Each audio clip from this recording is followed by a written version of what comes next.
So Austin and Joey wrote a beautiful script. They really wrote a wonderful, wonderful script. They came to me and talked about playing J.C. Horton. And with that, they agreed that my production company could come on because I believed in the idea so much. Again, our film is a micro budget. Yeah, you can't compare us to like Deadpool and Wolverine. We're talking like 20-day shoot, 22-day shoot. People are like borrowing and asking for favors. I'm carrying electrical equipment. My company, Happy Bad Bungalow, was one of the producing teams on top of it. So from Austin and Joey getting me the script, I agreed to do the film. Then we went out and started finding the locations, the team to be a part of the crew, just everything, the camera equipment. It was like all hands on deck project. That's what I want to be. Like as an actor, a lot of times you're so selfish and you're by yourself, but working with a team such as the directors and Happy Bad Bungalow, you know, I'm trying to create community in my life that people have a focused view and can like make something cool. You know, I'm trying to start a cult, basically.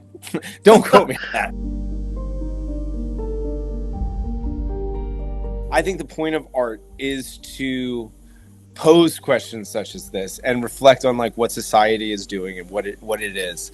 And if you have someone in journalistic power or let's say like governing power, and they say, we're all equal as long as you follow my rules.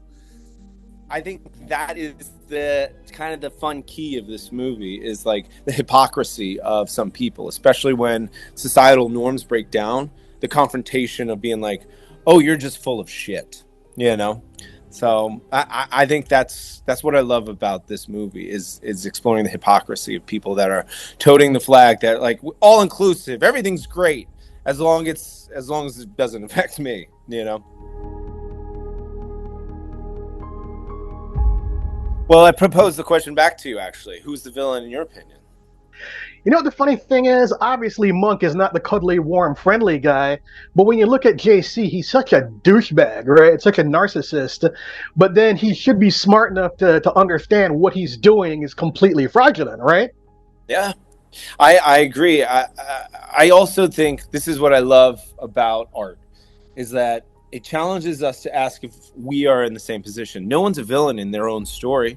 We've all done bad things. We've all done things we're not proud of. But are we the villain, or we're just trying to survive? And I think that's how both Peter and I approached this project was by saying like these people are trying to survive with the circumstances that they're given and are given. So to say someone's a villain in this, I don't think there is because no one's a villain in their own story. They're just trying to figure it out. I do love the idea of someone taking your life though, and that exploration and that and you know, I don't think it has to just relate to masculinity or male power. It's like a really psychological warfare going on between these two guys and like the subtlety of that. And like I think we've all felt that throughout our lives, moments where people emasculate us and steal little pieces of yourself. And it's just small cuts, and like to put it in a film and explore that excites me a lot.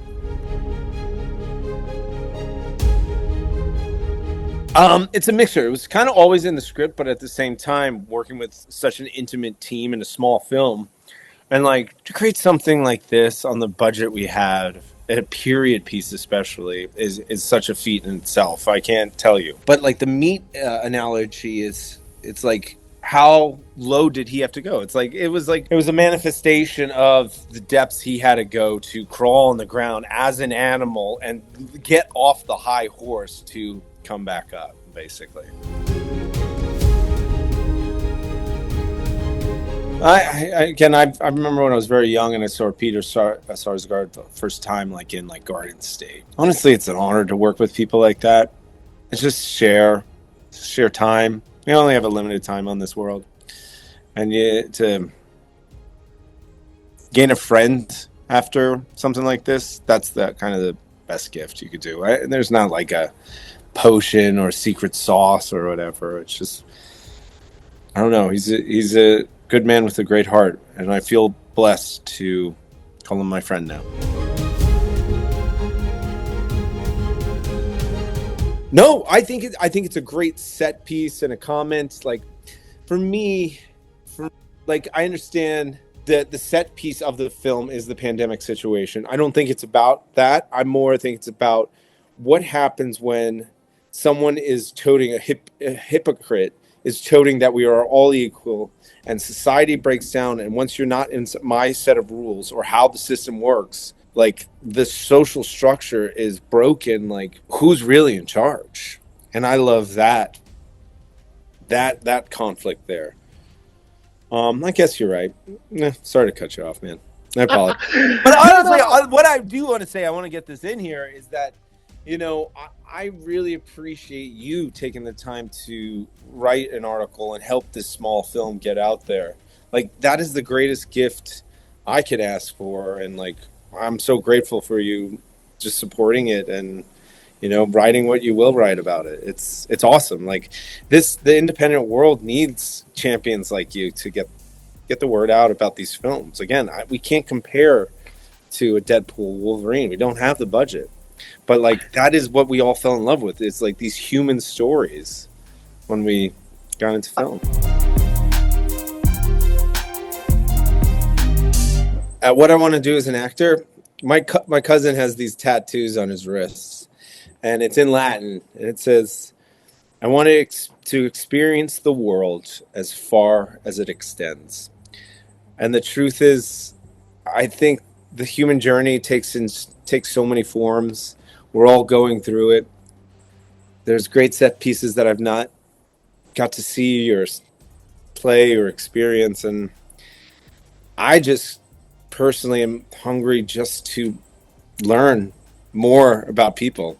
Because that's like what you try to do with art, either a book or journalists, like writing, painting. Someone is going through an emotion and they just need to share it. And like when you can connect with that, with another human being, that's the most powerful thing. So mine is the understanding, exploration, to find intimacy through all experiences. I don't know. I just want to, there's no rule. I just want to make sure every project in acting or whatever, even producing now, because that's what Happy Bad Bungalow does now, is you have to love what you do every day. You have to wake up and love what you're doing. And if it's anything short of that, move on. I don't know what to tell you. The franchise I'm looking so forward to on HBO Max, directed by Sam Mendes, Armando Iannucci. Mendes. Yeah, and then show running by John Brown.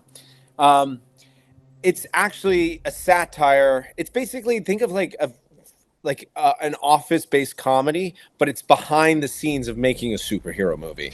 So it's actually all the bullshit that goes into making these stupid superhero movies.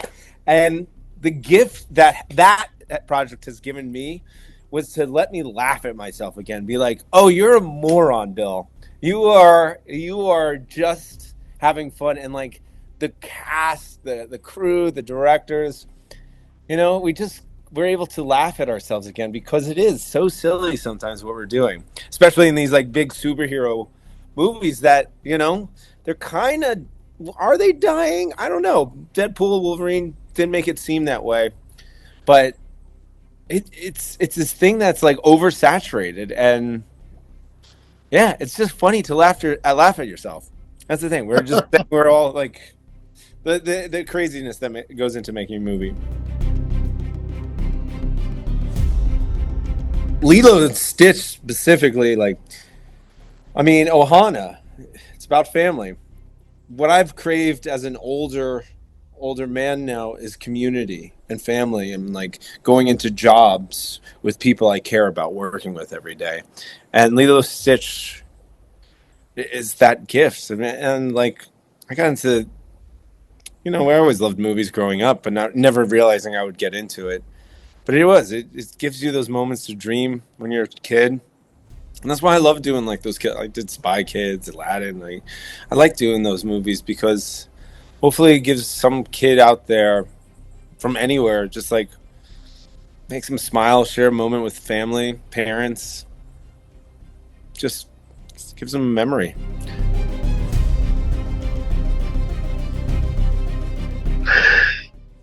Oh my goodness, that's beautiful. It's a hollow body Gretsch.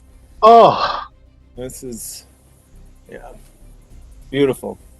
oh my God, I'm jealous. That's an amazing guitar. But I play with feet. I would play with a lot of feedback. So because of the hollow body, it would just like the sustain and just like reverberation was always the best. I just played loud. You know, tone it up to 11. You know what I'm saying? This one goes to 11. That's a Final Tap reference. Sorry.